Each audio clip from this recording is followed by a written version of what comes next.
What's up guys, and welcome back to the channel. So in today's video, I finally got my hands on the second generation Nissan GTR. So a friend of mine just bought this 2017 and we're gonna drive them both back to back, get his opinion on his new purchase and get his opinion on my full bolt-on GTR.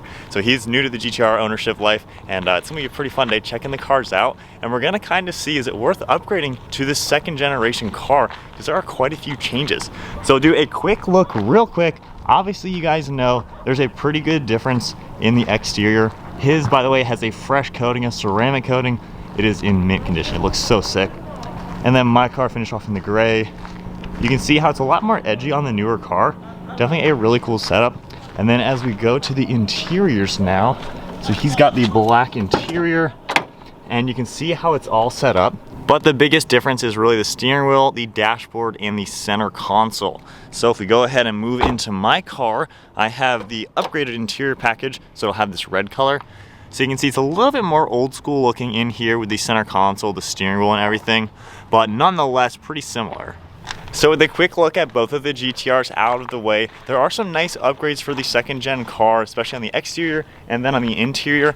And while they make pretty much the same power, they're both 6 speeds, you know, the same engine and everything like that. The newer car has a lot of revisions to make it a better, more modern vehicle. So anyways, let's go ahead and take his new car out for a spin and then hop in mine and have some fun in the R35s. Alright guys, so we are setting off now in the Nissan GTR. We're here with Anthony with your new purchase. So first off, congrats on this car. Thanks. I know you have wanted one of these since the time I've known you, for a long time. Oh yeah, a long time. Since I first came out, I've wanted one. Dang. Finally got it. So aside from one you drove years and years ago, this is the first one you've ever driven. Yes. So far in your 200 miles that you've driven this, what are some of the things you really like about it so far? Oh God, that's the pickup, the speed that this car picks up. Yeah. is crazy. Like I look down and I don't even have time to like really shift because it's just going so fast. Yeah.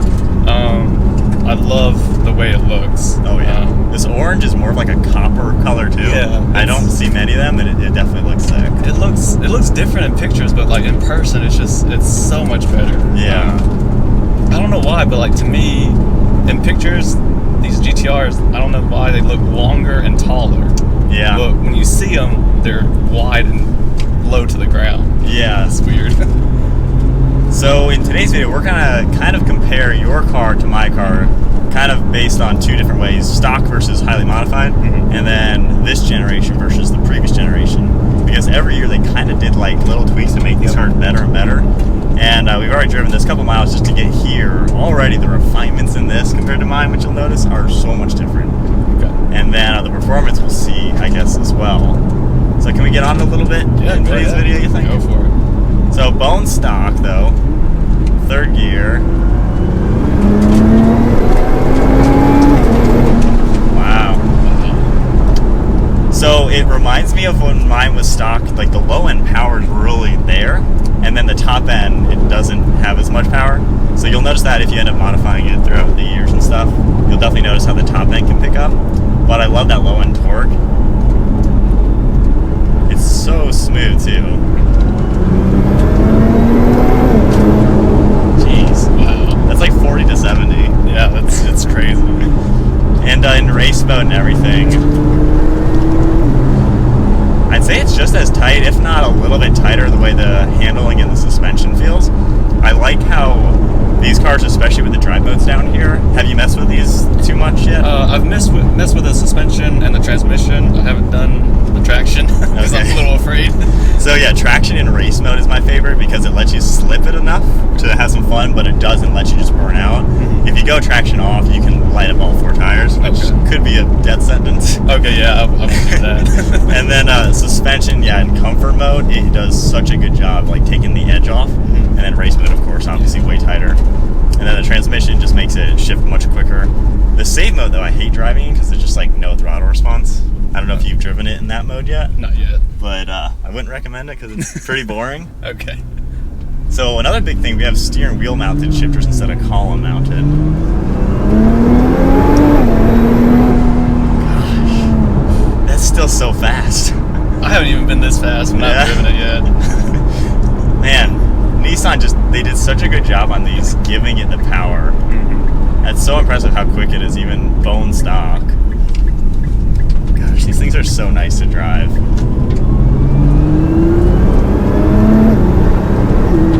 Man. And already though, you have found slow speed, it's a little clunky and a little weird. Very clunky. It's like it's mad that you're driving it slow. But once I get up to speed, yeah. Oh man, it is really smooth. Yeah. It's kind of weird that it's so smooth the faster you go. Yeah, I think the way they've done that is they designed like all the gears to have slop in it, to where when you're getting on it, the metal has expanded just that little millimeter to where everything's precise then. So it's kind of interesting how they've done that. Yeah. And then we like to race mode suspension just to tighten it up. The handling, it does feel a little bit lighter on its toes. In automatic, like, it's crazy. You just give it some gas and it's so much quicker feeling for the shifts. I think my car, it's a little bit more sluggish the way it shifts. Like old school dual clutch, they've definitely made some revisions to this transmission. But for those of you out there watching, is it worth upgrading in today's market even for the newer generation if you have the older generation? So I guess the question for you then, why didn't you go with older than 17? Because I know you were you wanted this year or newer, right? Yes. First off, I like the way this looks on the outside. I think it looks a little bit more aggressive. Yeah. I love the way all GTRs look, but I think the facelift looks more aggressive. Yeah, well, I like more sharp angles, and stuff like that. Exactly. And then the second thing was the refinement on the interior. Yeah, because it's much more simple. I mean, leather on the dash is nice. Mine's just plastic. Everything else, like the doors, the seats are identical. Yep. And the center, though, I mean, dry carbon fiber, it just looks so cool. So they definitely did a good job kind of just giving it that modern take. Yep. All right, let's do another acceleration. Second gear.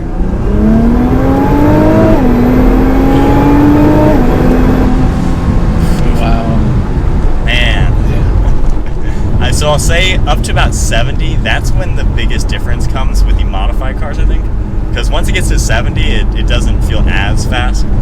So if you do like just a basic, a mid-pipe and bigger intakes, and a tune for that, that'll give you like that good bump in top-end power. But other than that, though, I mean, it's got so much low-end grunt to it. Alright guys, so we are now back in my GTR, which is a 2014 for those of you watching. So we've driven a few miles so far. Anything you've noticed so far with any differences between them? I do notice that the transmission, you can hear a little bit more when it clunks.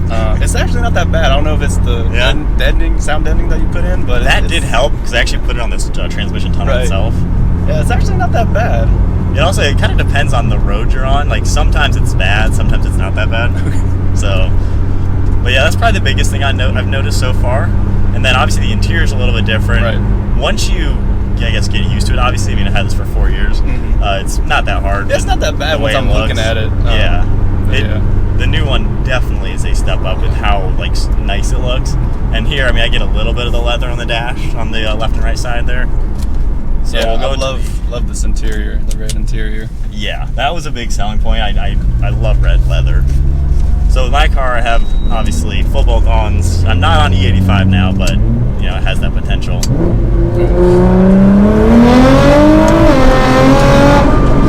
Wow.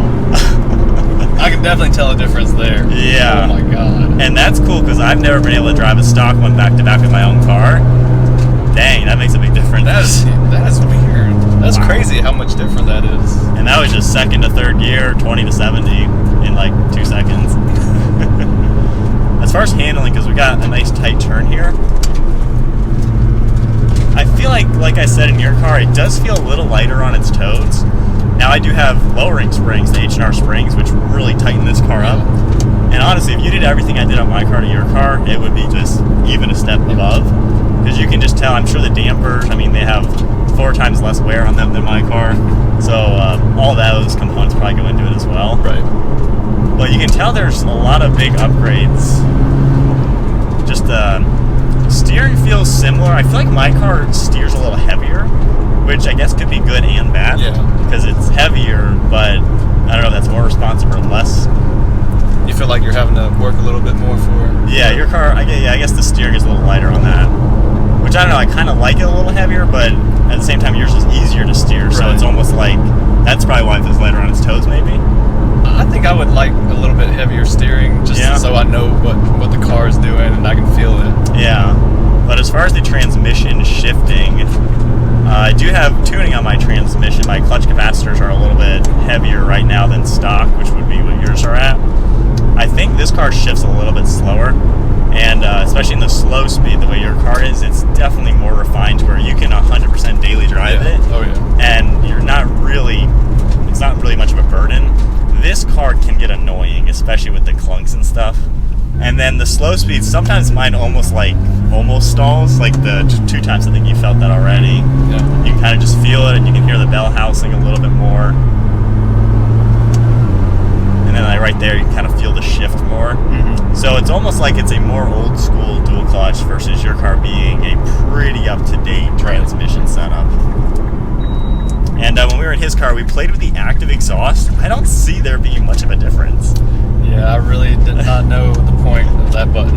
And they hide the button way down here, which is ridiculous for a car.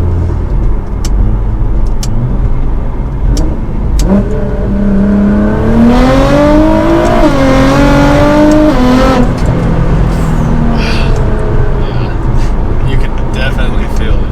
Yeah. And the biggest thing to notice when you let off the gas in this car, you can tell the car just jolts forward because it was powering through so much.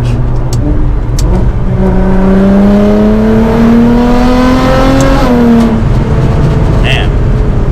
Yeah, I can see where you're talking about. Like, this just keeps going, where mine, it'll start to taper off a little bit. Yeah, I think like the GTR's claim to fame is that launch control. Like 0 to 60, I mean, it's 2.7 seconds roughly. Yeah. It moves. After that, like from a roll, it's not that crazy. Mm-hmm. So you plan on doing some tuning. If you just did a mid-pipe, which would give you that good exhaust sound, mm-hmm. and then 3-inch intakes with a stage 2 tune, that gives you that like top end. And the first time I did that, like on the highway, I think I did a 4th gear pull from like 50 or 60, and it pulled to 100. Wow. Where it was actually like, now this is fast. I'm definitely excited about modding a little bit. So same 2nd gear.